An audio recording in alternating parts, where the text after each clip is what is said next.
하나님의 말씀 마태복음 3장. 그때에 세례 요한이 이르러 유대 광야에 전파하여 가로되 회개하라 천국이 가까웠느니라 하였으니, 세례 요한은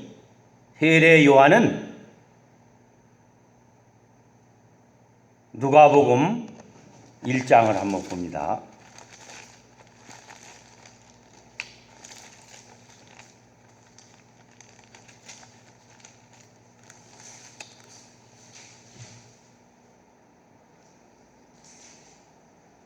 (1장 14절부터) 너도 기뻐하고 즐거워할 것이요 많은 사람도 그의 남을 기뻐하리니, 이는 저가 주 앞에서 큰 자가 되며 포도주나 소주를 마시지 아니하며 모태로부터 성령의 충만함을 입어 이스라엘 자손을 주 곧 저희 하나님께로 많이 돌아오게 하겠음이니라. 저가 또 엘리야의 심령과 능력으로 주 앞에 앞서가서 아비의 마음을 자식에게 거스리는 자를 의인의 슬기에 돌아오게 하고 주를 위하여 세운 백성을 예비하리라. 이렇게 세례 요한은 하나님께서 보내신 신약시대의 최초의 전도자입니다. 최초의 전도자.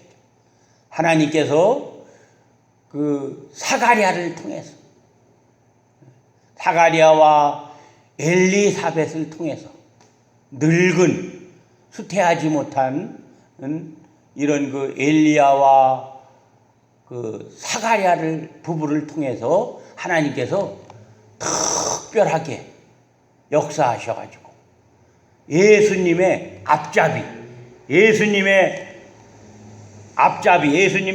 촉경을 예비하는 자라고 그랬어요. 회개하라 천국이 가까웠느니라 하였으니, 저는 선지자 이사야로 말씀하신 자라 일렀으되, 광야에 외치는 자의 소리가 있어 가로되 너희는 주의 길을 예비하라, 그의 촉경을 평탄케 하라 하였느니라. 예수님의 오실 것을, 예수님이 오시면 그 십자가의 보혈로 죄와 마귀와 사망의 세력을 다 물리치시고 십자가에 못 박혀 피 흘려서 돌아가시고 장사한 지 3일 만에 부활하셔서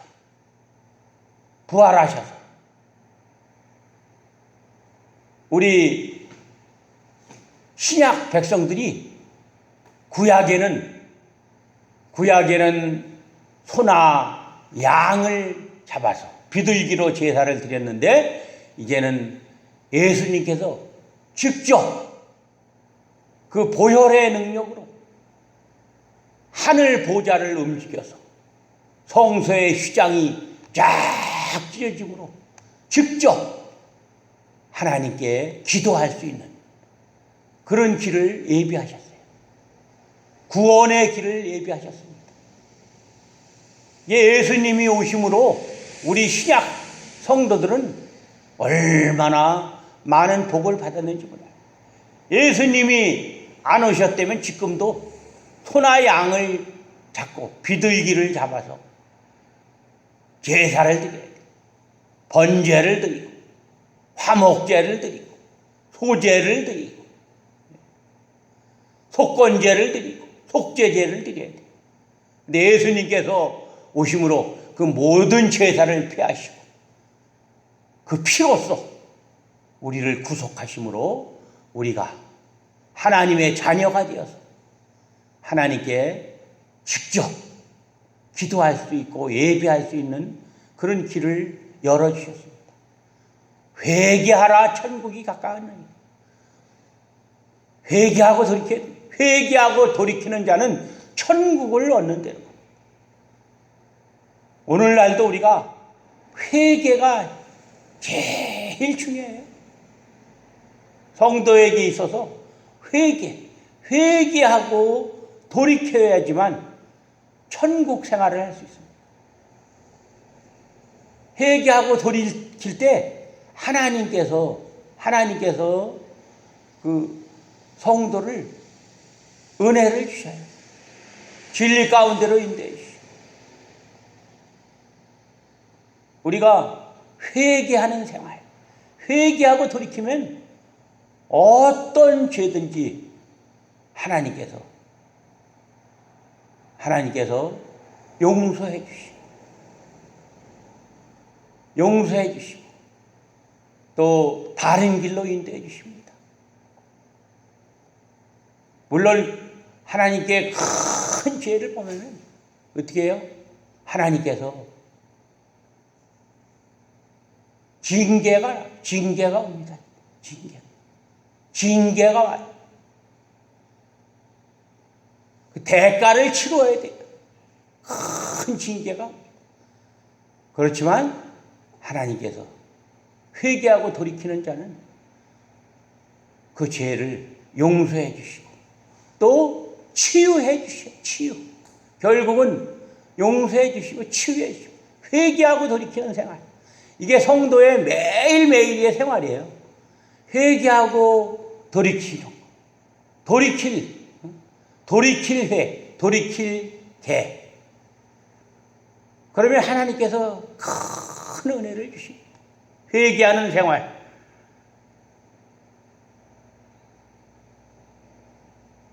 이 세례 요한은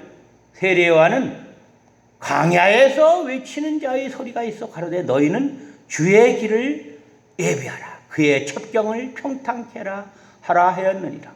이 요한은 약대 털옷을 입고 허리에 가죽띠를 띠고 음식은 메뚜기와 석청이었더라. 이 세례 요한은 약대 털옷을 입었습니다. 약대는 사막에서 제일 아주 힘 있는 짐승이에요. 더위에 제일 강한 더위를 잘 견디는 그 모래 사막을 물을 많이 마시고 지치지 않고 짐을 싣고 모래 사막을 가잖아요. 그 털옷. 광야 사막은 어때요? 낮에는 펄펄 끓고 얼마나 뜨거운 데는 계란을 달걀을 모래에 파묻어 놓으면 그것이 쪄져요. 익습니다. 펄펄 끓어서. 얼마나 뜨거운 거예요. 밤에는 추워요. 밤에는 또 그냥 기온이 싹 내려가요. 우리나라 기온도 그 열대야 기후를 많이 닮아갔잖아요, 지금. 그 자연 생태계가 파괴돼가지고. 그 약대는 그 털이 아주 하나님께서 그 모든 걸 모래에서 살 수 있게끔 해주셨어요. 그 눈썹이 치셔가지고 그 모래를 다 피할 수 있고, 모래를 다 피할 수 있대잖아요. 모래에 눈이 들어가지 않게끔, 눈에 모래가 들어가지 않게끔 이렇게 낙타를 만드셨어요. 또 발은 아주 그냥 모래 사막을 잘 걸을 수 있도록 이렇게 만드셨다는 겁니다. 그 털옷, 낮에는 그것을 허리에, 더우니까 그걸로 허리에 좀 매고, 또 밤에는 그것을 입고, 더우면은 그걸로 또 천막을 치고,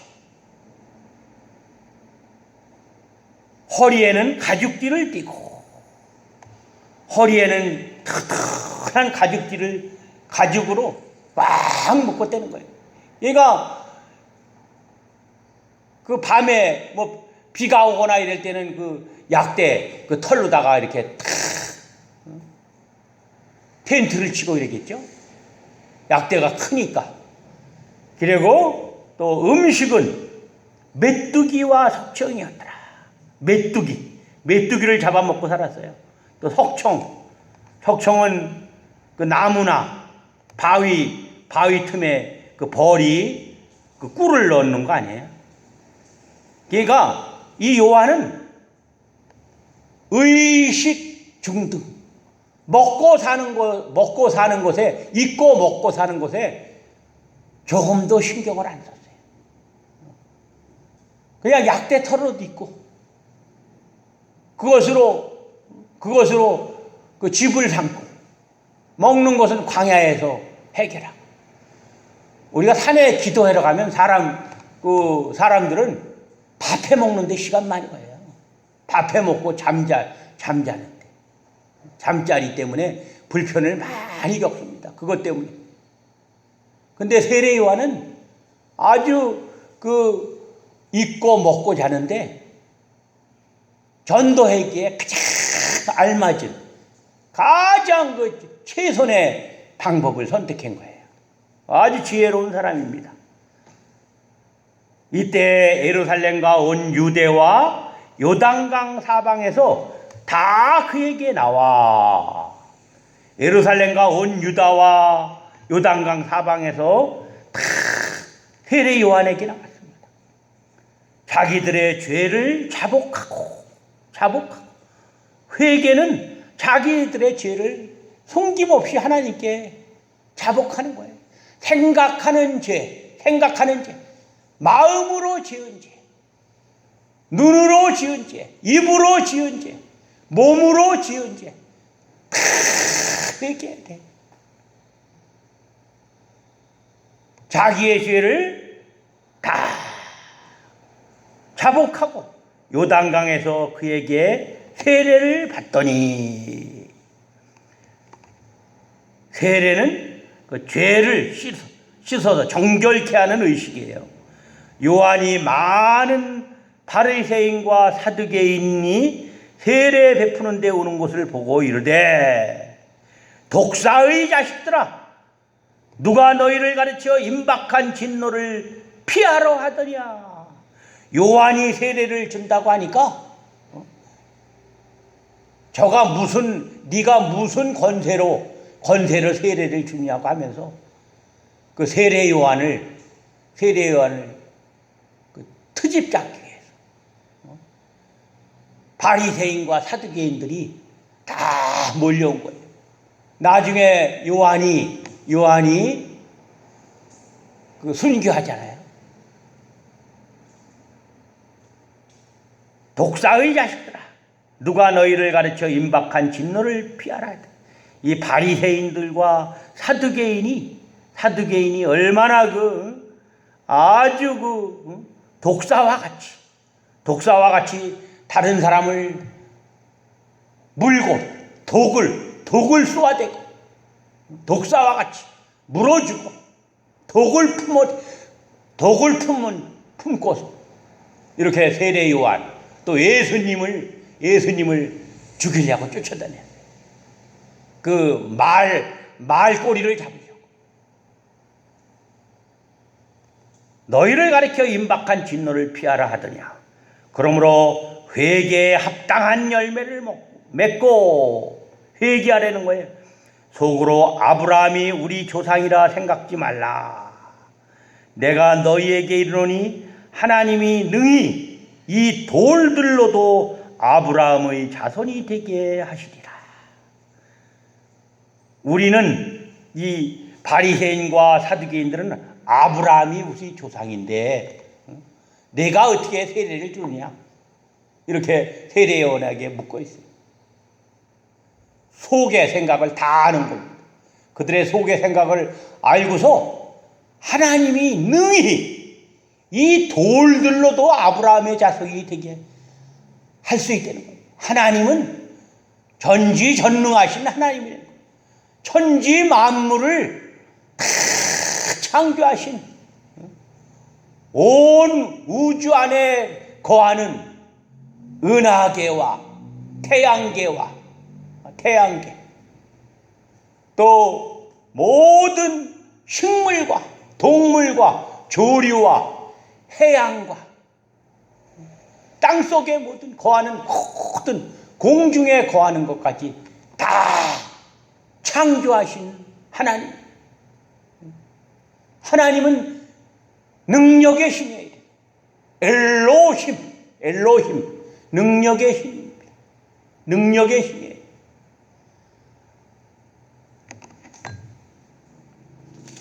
하나님이 능히 이 돌들로도 아브라함의 자손이 되게 하시리라.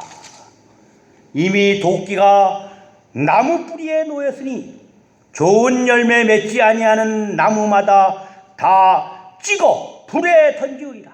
이미 도끼 뿌리가 나무에 놓였다는 거예요. 나무에는. 그러니까 예수님께서 초림 2000년 전에 2000년 좀 넘었죠. 초림과 초림부터 재림까지가 말세예요. 말세. 초림. 지금은 우리는 지말세에 살고 있는 거예요. 이때의 초림이니까. 그때 벌써 도끼가 나무 뿌리에 얹혀져 있다는 겁니다. 나무 뿌리에 놓였으니 좋은 열매 맺지 아니하는 나무마다 찍어 불에 던지리라. 좋은 열매 맺지 않는, 회개하고 돌이키지 않는 열매를 맺을 수 없는 그런 지옥 불택자들은 다 찍어서 지옥불에 던진다. 지옥불에 심판하신다는 거예요. 도끼로 찍어서. 얼마나 강하게 말하고 있어요. 좋은 열매 맺지 아니하는 나무마다 찍어 불에 던지우리라. 천국의 열매를 맺지 못하는 자들은, 구원받지 못하는 자들은 다 찍어서 불에 던지는 거예요. 도끼로 찍어가지고. 나는 너희로 회개케 하기 위하여 물로 세례를 주거니와 내 뒤에 오시는 이는 나보다 능력이 많으시니 나는 그의 신을 들기도 감당치 못하겠노라. 그는 성령과 불로 너희에게 세례를 주실 것이요. 세례 요한은 물 세례를 주었습니다. 근데 뒤에 오시는 그 예수 그리스도께서는 능력이 많으시기 때문에 신을 들기도 감당. 세례 요한이 그 천지의 창조자가 되신, 천지 만물의 창조자가 되신, 창조주 하나님, 창조자 예수님. 그 창조자께서 너무 크시기 때문에, 크고 높으시기 때문에 그 앞에 감히 그 신을 들을 수가 없어요. 또 신들매, 신끈을 맬 수조차 없습니다. 그렇게 크신 분이. 하나님은 열방을 통에 한 방울의 물방울 같이 여기시고 적은 티끌같이 여기십니다. 적은 티끌같이. 겨울에 적은 티끌같이. 섬들은 떠오르는 먼지같이 여기시는, 손바닥으로 바닷물을 헤아리시고 뼘으로 하늘을 재우시는 그 하나님의 신들매를 고치기도, 신을 들기도 어렵다는 거예요. 아주 잘 고백했습니다. 그는 성령과 불로 너희에게 세례를 주실 것이요. 성령과 불로 우리는 신약 시대의 성도는 성령 세례를 성령 세례를 받은 겁니다. 고린도전서 12장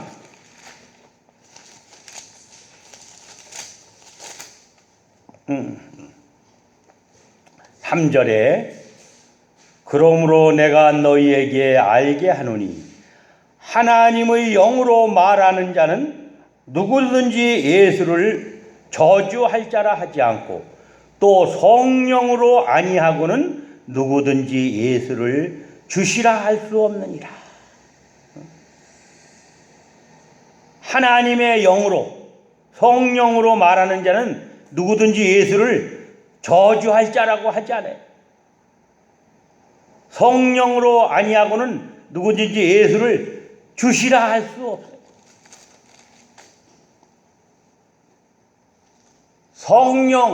성령과 불로 세례를 받는다. 성령과 불.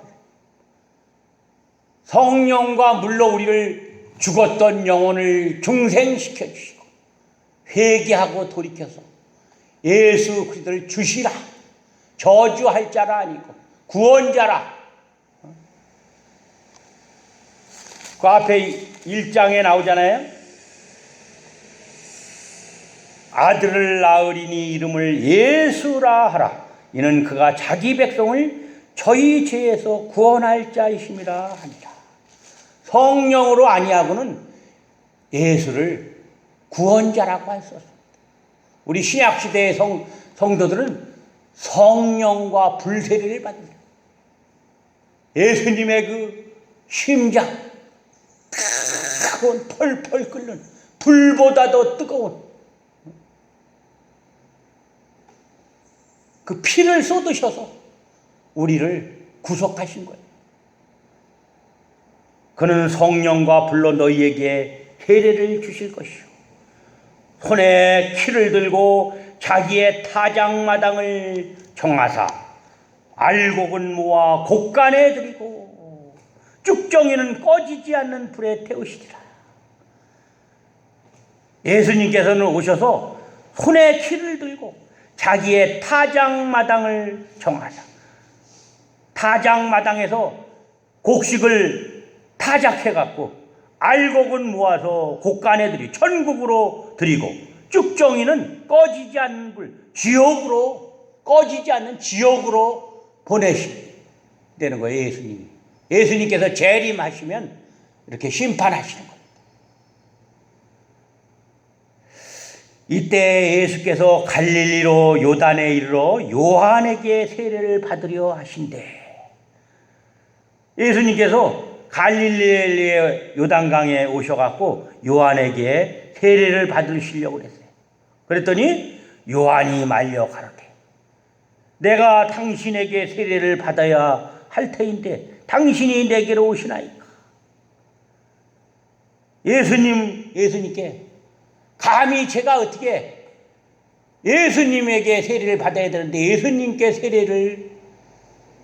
세례를 베풀 수 있습니까? 힘들매도 맬 수 없는 이 낮은 자가, 천한 자가 어떻게 그 높으신 하나님의 아들에게 세례를 줄 수 있습니까? 당신이 내게로 오시나이까. 예수께서 대답하여 가라사대 이제 허락하라. 그러니까 이제 허락하라 이렇게 말씀하신 거 보면 그 세례 요한이 저는 제가 예수님에게 세례를 받아야 되는데 어떻게 제가 예수님께 세례를 베풀 수 있습니까? 이렇게 세례를 베풀지 못하겠다고 이렇게 거절하고 있었던 거예요.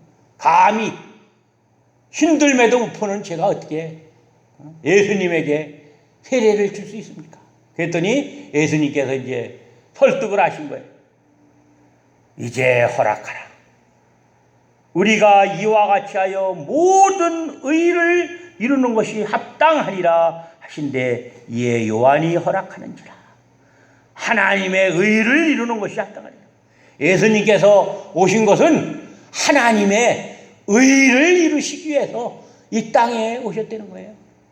의와 공의가 보좌의 기초가 되시고 인자함과 진실하심이 앞서가시는 주의 앞서가시는 하나님의 의를 심판하기 의를 이루어드리기 위해서 하나님의 뜻을 이루어드리기 위해서 예수님께서 이 땅에 오셨다는 겁니다. 예수님이 아주 겸손하신 거예요. 이에 요한이 허락하는지라. 예수께서 세례를 받으시고 곧 물에서 올라오실 때 하늘이 열리고 하나님의 성령이 비둘기같이 내려 자기 위에 임하심을 보시더니, 예수님께서 세례 요한에게 겸손하게 의를 이루시기 위해서 세례를 받으신다고 하면서 세례를 받으시고 곧 물에서 올라올 때 하늘이 열리고, 이 물세례, 우리 장로교는 적수 세례를 주잖아요. 물을 뿌려가지고 손에 뿌려서 주는데, 이 침례기에서는 그 목욕통을 만들어 갖고 거기다가 사람이 들어갔다 나와요. 머리까지 온몸을 잠궜다가 이렇게 다시 꺼내냅니다. 그러니까 죄를 씻는다, 이러한 정결의식이에요. 세례 자체는 세례가 죄를 씻는 것이 아니라 정결의식이에요. 그렇게 예수님의 피로써 온몸을 씻는다는 거예요. 하늘이 열렸습니다. 와. 여기 하늘이 열린다는 그 말씀이 몇 번 나와요. 요한계시록에도 나오고, 또 스데반이 순교할 때도 하늘이 열렸다 그랬습니다. 하늘이 열렸어요. 하늘이 열리면 어떻게 해요? 하나님이 그 보좌에 앉으신 만만의 천군 천사들이 하나님을 그 호위하고 있잖아요. 하늘이 열리고 하나님의 성령이 비둘기같이 내려 자기 위에 임하심을 보시더니, 하나님의 성령은 하나님이십니다. 성삼위일체 삼위의 하나님이시고, 하나님께서는 예수님에게 성령과 능력을 기름 붓듯 부어주셨다고 말씀하죠. 성령과 능력을 기름 붓듯 부어주셨다. 사도행전 찾아봅니다.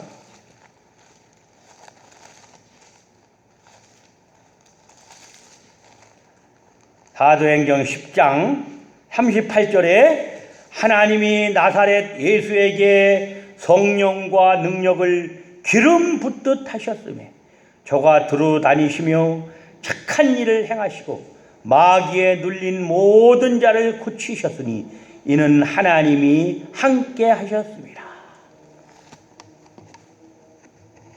예수님은 완전한 성령의 능력, 완전한 성령의 감동으로, 완전한 성령의 능력으로 하나님의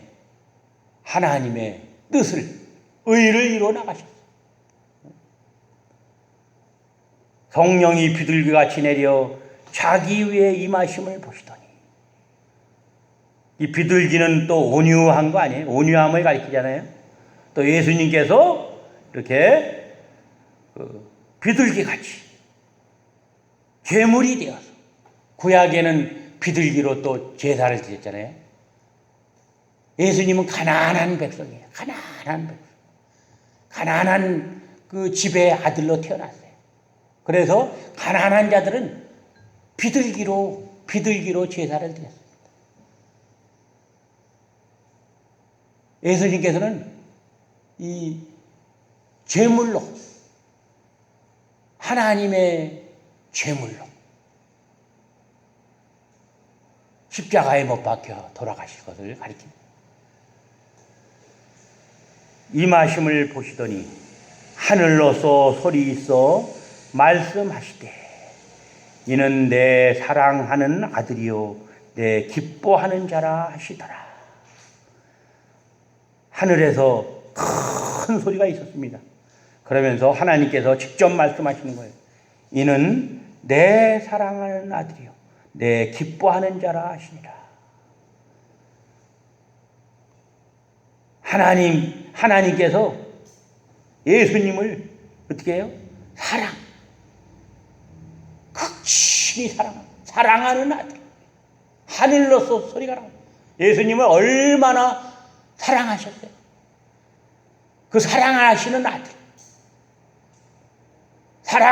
아들을 우리를 구원하시며 요한복음 3장 16절에 하나님이 세상을 이토록 사랑하사 독생자를 주셨으니 이는 저를 믿는 자마다 멸망치 않고 구원을 얻게 하려 하십니다. 그 사랑하는 아들을 우리들을 멸망치 않고 구원하시려고 화목제로 보내셨습니다. 화목제로.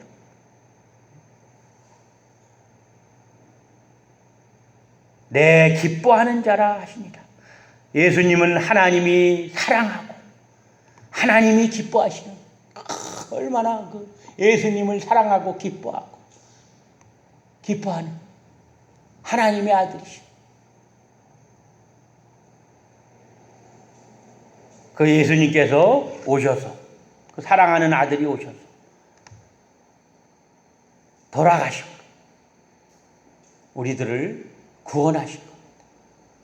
그 사랑. 사도 바울이 주 안에서 기뻐하라. 항상 기뻐하라.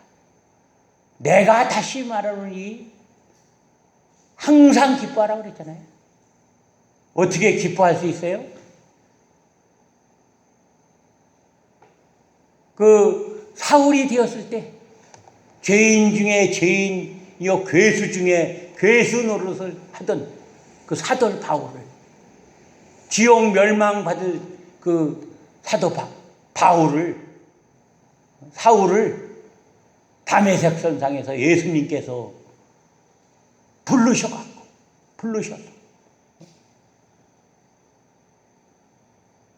하나님의 자녀로 삼으셔. 그 이름을 바울로 바꿨잖아요. 그러니까 사도 바울이 항상 그 은혜가 충만한 거예요. 은혜가 충만한 겁니다. 나 같은 죄인 살려주신 예수님. 영원한 지옥 멸망받을 수 없는 나를 예수님의 제자로 사도로 삼아주셔서 죄인 중에 죄인이요 괴수 중에 괴수라고 그랬잖아요. 또